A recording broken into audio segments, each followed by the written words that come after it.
Study IQ IAS, अब तैयारी हुई affordable. Welcome to study IQ's initiative the podcast. मैं आपका होस्ट दीपांश मूरजानी आपका स्वागत करता हूं। द पॉडकास्ट के लास्ट एपिसोड में हमने वाइस प्रेसिडेंट ऑफ इंडिया से रिलेटेड सभी प्रोविजंस को समझा था, उनकी पावर्स को भी जाना था। किसी भी यूपीएससी एस्पिरेंट के लिए वाइस प्रेसिडेंट ऑफ इंडिया के सभी प्रोविजंस को समझना काफ़ी ज़रूरी होता है। तो हमारे नए लिसनर्स हमारे पुराने एपिसोड को सिर्फ यूट्यूब पर ही नहीं बल्कि कुछ ऑडियो स्ट्रीमिंग प्लेटफॉर्म्स पर भी सुन सकते हैं, जैसे Spotify, Hubhopper, Apple podcast, Google podcast, Kuku FM etcetera. आज के एपिसोड में हम हमारे रियल एग्जीक्यूटिव हेड यानी प्राइम मिनिस्टर से रिलेटेड सभी प्रोविजंस को समझेंगे। हम काउंसिल ऑफ मिनिस्टर्स के बारे में भी जानेंगे। सर, क्या आप हमें प्राइम मिनिस्टर से रिलेटेड कुछ ऐसी इंफॉर्मेशन दे सकते हैं जो हमारे एग्जाम के लिए काफी इंपॉर्टेंट हो? स्टूडेंट्स को सबसे पहले तो ये समझना होगा कि इंडियन डेमोक्रेसी के लिए प्राइम मिनिस्टर की पोजीशन काफी इंपॉर्टेंट होती है। आर्टिकल 75 ये मेंशन करता है कि प्राइम मिनिस्टर को प्रेसिडेंट अपॉइंट करते हैं। अगर प्राइम मिनिस्टर के इलेक्शन या अपॉइंटमेंट की बात की जाए तो इसका कोई स्पेसिफिक प्रोसीजर नहीं है। आर्टिकल 74 सबसेक्शन 1 ये कहता है कि प्रेसिडेंट को एडवाइस करने के लिए एक काउंसिल ऑफ मिनिस्टर होनी जरूरी है और उसका हेड हमारे प्राइम मिनिस्टर होंगे। इसका मतलब Indian constitution council of ministers और उसके हेड प्राइम मिनिस्टर को बहुत इंपॉर्टेंस देता है। सर, प्राइम मिनिस्टर के इलेक्शन को लेकर स्टूडेंट्स अक्सर कंफ्यूज होते हैं। उन्हें ये डाउट होता है कि प्राइम मिनिस्टर को या तो प्रेसिडेंट अपॉइंट करते हैं या फिर उन्हें इलेक्ट किया जाता है। अगर हम प्राइम मिनिस्टर के इलेक्शन की बात करें या फिर उनके अपॉइंटमेंट की बात करें तो जैसा कि मैंने पहले बताया, president of India prime minister को अपॉइंट करते हैं। वो उस इंडिविजुअल को प्राइम मिनिस्टर के तौर पर अपॉइंट करते हैं जो उस पार्टी का लीडर होता है जिस पार्टी ने मैक्सिमम सीट सिक्योर किए हैं इन लोकसभा इलेक्शन या जनरल इलेक्शन। प्राइम मिनिस्टर ऐसा इंडिविजुअल होता है जो लोकसभा का कॉन्फिडेंस जीत लेता है by giving the support of political parties. जितने भी दूसरे मिनिस्टर्स होते हैं जैसे cabinet ministers, minister of states, उन सबको प्रेसिडेंट अपॉइंट करते हैं। लेकिन प्रेसिडेंट ऐसी अपॉइंटमेंट्स ऐसे मिनिस्टर्स को अपॉइंट प्राइम मिनिस्टर के एडवाइस पर करते हैं। स्टूडेंट्स को एग्जामिनेशन पॉइंट ऑफ व्यू से ये याद रखना होगा कि प्रेसिडेंट प्राइम मिनिस्टर को अपने डिस्क्रिशन पर तब अपॉइंट करते हैं जब किसी भी पार्टी के पास लोकसभा या जनरल इलेक्शन में क्लियर कट मेजॉरिटी नहीं होती। सर, प्राइम मिनिस्टर की पोस्ट की जो एलिजिबिलिटीज होती हैं, क्या आप उन्हें सिंपल वर्ड्स में हमें बता सकते हैं? प्राइम मिनिस्टर की पोस्ट की एलिजिबिलिटी को समझने के लिए कुछ पॉइंट्स समझते हैं। जो इंडिविजुअल प्राइम मिनिस्टर बनना चाहता है वो इंडिया का सिटीजन होना बहुत जरूरी है। दूसरा, वो इंडिविजुअल या तो लोकसभा या फिर राज्यसभा का मेंबर होना चाहिए। तीसरी एलिजिबिलिटी ये है कि अगर वो राज्यसभा का मेंबर है तो उसकी मिनिमम एज 30 इयर्स होनी चाहिए और अगर वो लोकसभा का मेंबर है तो उसकी मिनिमम एज 25 इयर्स होनी चाहिए। और ऐसे भी इंडिविजुअल्स को हमने प्राइम मिनिस्टर बनते हुए देखा है। जब उनकी appointment as a prime minister हुई तब वो दोनों हाउसेस में से किसी भी हाउस के मेंबर नहीं थे, लेकिन जब वो ऐसा ऑफिस होल्ड करते हैं तो ये मैंडेटरी हो जाता है कि विद इन 6 मंथ्स वो दोनों में से किसी एक हाउस की मेंबरशिप को एक्वायर करे। सर, एलिजिबिलिटीज को समझने के बाद हम प्राइम मिनिस्टर की रोल्स एंड रिस्पॉन्सिबिलिटीज को समझने के लिए काफी इंक्विजिटिव हैं। प्राइम मिनिस्टर कुछ इंपॉर्टेंट फंक्शंस को परफॉर्म करते हैं जो कंट्री को सर्व करते हैं। प्राइम मिनिस्टर कंट्री के लीडर होते हैं। दूसरे शब्दों में हम ये कह सकते हैं कि prime minister government of India के हेड होते हैं। दूसरी इंपॉर्टेंट रिस्पॉन्सिबिलिटी ये है कि प्राइम मिनिस्टर के पास ये अथॉरिटी होती है कि वो मिनिस्टर्स को उनके पोर्टफोलियोज असाइन करे। प्राइम मिनिस्टर की तीसरी इंपॉर्टेंट रिस्पॉन्सिबिलिटी ये होती है कि प्राइम मिनिस्टर कैबिनेट के चेयरमैन होते हैं और वो कैबिनेट की सारी मीटिंग्स को प्रिसाइड करते हैं। अगर कैबिनेट की मीटिंग्स में कोई डिफरेंस ऑफ ओपिनियन होता है तो वो अपना डिसीजन कैबिनेट के ऊपर इम्पोज भी कर सकते हैं। हालांकि पॉलिटिकली हमें ऐसा इम्प्लीकेशन बहुत रेयर केसेस में देखने को मिलता है। नेक्स्ट इंपॉर्टेंट रिस्पॉन्सिबिलिटी है कि हाई लेवल इंटरनेशनल मीटिंग्स में प्राइम मिनिस्टर हमारी कंट्री को रिप्रेजेंट भी करते हैं। स्टूडेंट्स अपनी मेंस आंसर राइटिंग में इस बात को इंक्लूड कर सकते हैं कि प्राइम मिनिस्टर प्रेसिडेंट और कैबिनेट के बीच में एक लिंक का काम करते हैं। वो कैबिनेट के सारे डिसीजंस प्रेसिडेंट तक कम्युनिकेट करते हैं और ये सभी डिसीजंस हमारे कंट्री के एडमिनिस्ट्रेशंस के लिए बहुत ही इंपॉर्टेंट होते हैं। इतना ही नहीं, प्राइम मिनिस्टर बहुत सारी ऑर्गेनाइजेशंस और कमिटीज के हेड भी होते हैं, जैसे कि कुछ examples nuclear command authority, NITI Aayog, appointments committee of the cabinet, department of atomic energy, department of space and ministry of personnel public grievance and pensions. Sir, जैसा कि हमें पता है कि प्राइम मिनिस्टर को रियल एग्जीक्यूटिव हेड बोला जाता है। गवर्नमेंट की फंक्शनिंग में प्राइम मिनिस्टर एक बहुत इंपॉर्टेंट रोल प्ले करते हैं। तो क्या आप प्राइम मिनिस्टर की जो पोस्ट है उसकी इंपॉर्टेंस को हमें सिंपल वर्ड्स में बता सकते हैं? प्राइम मिनिस्टर हमारी कंट्री की कैबिनेट को जरूर हेड करते हैं। इतना ही नहीं, लोकसभा के अंदर जो मेजॉरिटी पार्टी होती है, प्राइम मिनिस्टर उस पार्टी के लीडर भी होते हैं। वो सारी पोजीशंस प्राइम मिनिस्टर को काफी पावरफुल बना देती है। प्राइम मिनिस्टर की जब डेथ होती है या फिर उन्हें रिजाइन करना पड़ता है, तो इसका मतलब ये होता है कि पूरी कैबिनेट को डिसॉल्व कर दिया जाता है।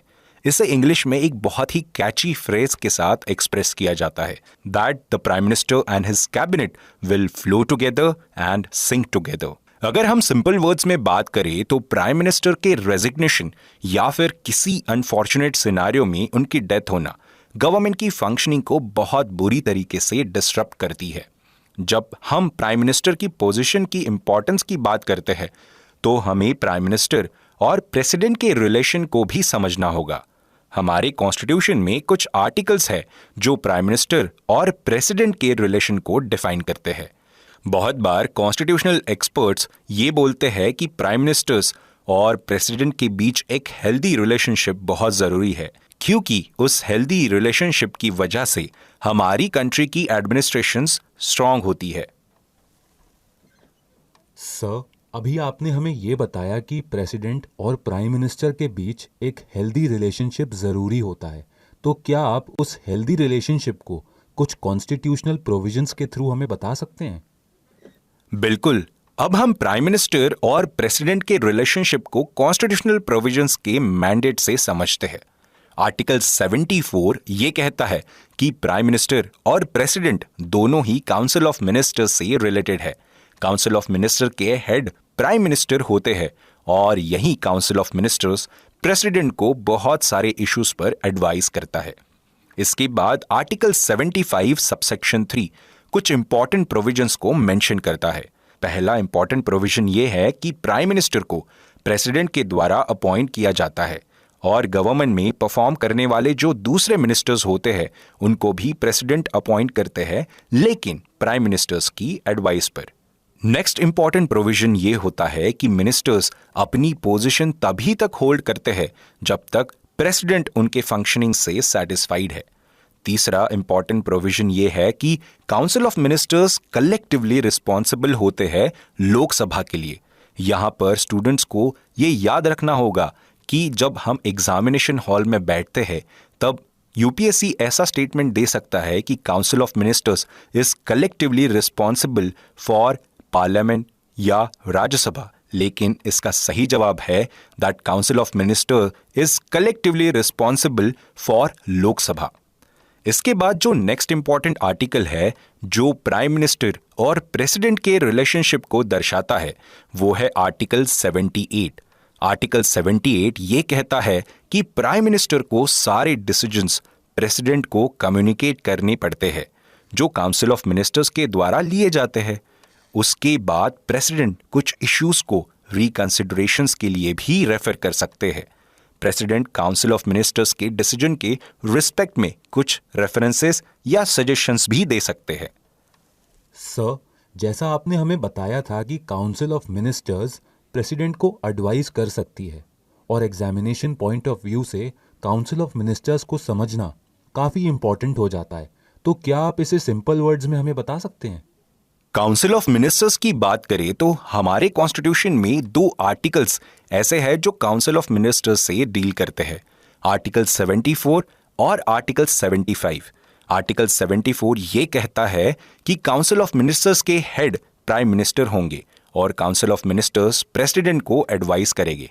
आर्टिकल 75 काउंसिल ऑफ मिनिस्टर्स के रिस्पेक्ट में कुछ फॉलोइंग प्रोविजंस को मेंशन करता है। काउंसिल ऑफ मिनिस्टर्स की स्ट्रेंथ यानी कैबिनेट की स्ट्रेंथ 15% ऑफ लोकसभा होती है। 15% को एक्सटेंड नहीं किया जा सकता। एक इंपॉर्टेंट पॉइंट यहां पर यह बताया गया है कि 91st कॉन्स्टिट्यूशनल अमेंडमेंट एक्ट के द्वारा कैबिनेट मिनिस्टर्स या फिर मिनिस्टर्स के डिस्क्वालिफिकेशन के लिए प्रोविजंस को इंक्लूड किया गया। वैसे कोई भी मिनिस्टर अगर पार्लियामेंट में 6 कंसेक्यूटिव मंथ्स तक पार्लियामेंट का मेंबर नहीं होता है तो उसे अपनी पोस्ट से रिजाइन करना पड़ता है। Most importantly, parliament council of ministers की सैलरी और अलाउंसेस को डिसाइड करती है। सर, क्या प्रेसिडेंट कैबिनेट की एडवाइस को मानने के लिए बाध्य होते हैं? अगर इस क्वेश्चन का आंसर कॉन्स्टिट्यूशनली दिया जाए तो यस, काउंसिल ऑफ मिनिस्टर्स की एडवाइस प्रेसिडेंट के ऊपर बाइंडिंग होती है और इस प्रोविजन को 42nd अमेंडमेंट एक्ट 1976 और 44th अमेंडमेंट एक्ट 1978 के थ्रू ऐड किया गया। इन अमेंडमेंट्स में यह भी प्रोविजन था कि काउंसिल ऑफ मिनिस्टर्स की किसी भी एडवाइस को कोर्ट के द्वारा इंक्वायर नहीं किया जा सकता। सर, जैसे हमारी कंट्री में काउंसिल ऑफ मिनिस्टर्स का प्रोविजन है, वैसे दूसरी कंट्रीज में भी काउंसिल ऑफ मिनिस्टर्स का प्रोविजन होता है, लेकिन हमारी कंट्री के प्रोविजंस में और दूसरी कंट्रीज के प्रोविजन में क्या डिफरेंस होता है?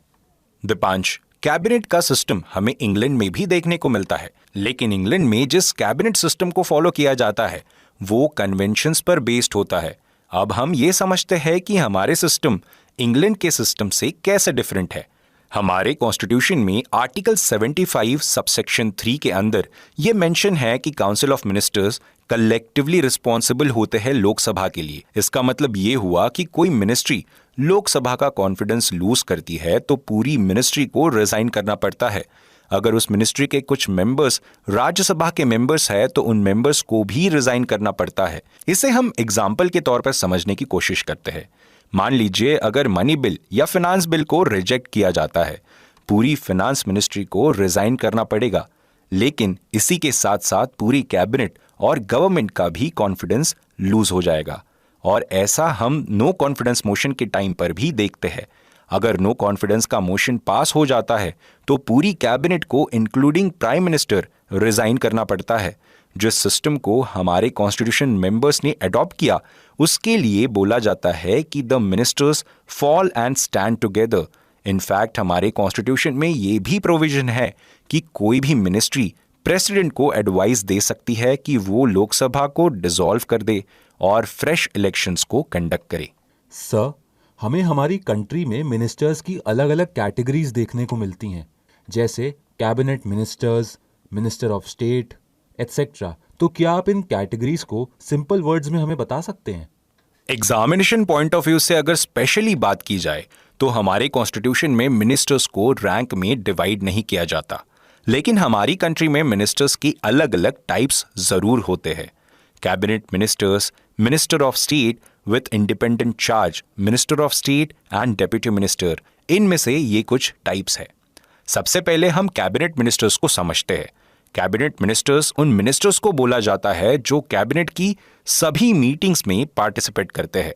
उनका पार्टिसिपेशन, उनकी प्रेजेंस होना कैबिनेट मीटिंग में मैंडेटरी होती है। नेक्स्ट टाइप ऑफ मिनिस्टर्स जो मिनिस्टर ऑफ स्टेट होते हैं, इनका इंडिपेंडेंट चार्ज होता है। ये ऐसे मिनिस्टर्स होते हैं जो किसी कैबिनेट के सबऑर्डिनेट में परफॉर्म नहीं करते। जब उनके डिपार्टमेंट से रिलेटेड कोई भी मैटर कैबिनेट का एजेंडा बनता है तब उनको कैबिनेट की मीटिंग के लिए इनवाइट किया जाता है।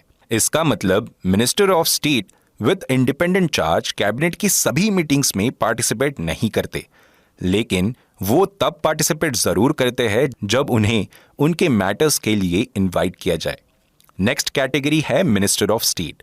मिनिस्टर ऑफ स्टेट का मतलब ये होता है कि उनके पास किसी भी डिपार्टमेंट का इंडिपेंडेंट चार्ज नहीं है और वो मिनिस्टर्स कैबिनेट मिनिस्टर्स के सबऑर्डिनेशन में परफॉर्म करते हैं।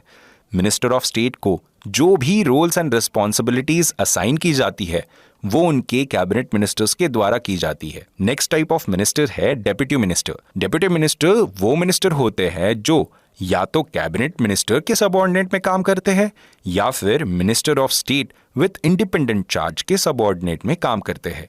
उनकी रोल्स एंड रिस्पॉन्सिबिलिटीज उस मिनिस्टर के द्वारा असाइन की जाती है जिसके सबऑर्डिनेशन में वो कुछ ड्यूटीज को परफॉर्म कर रहे हैं। Sir, thank you for giving us the information.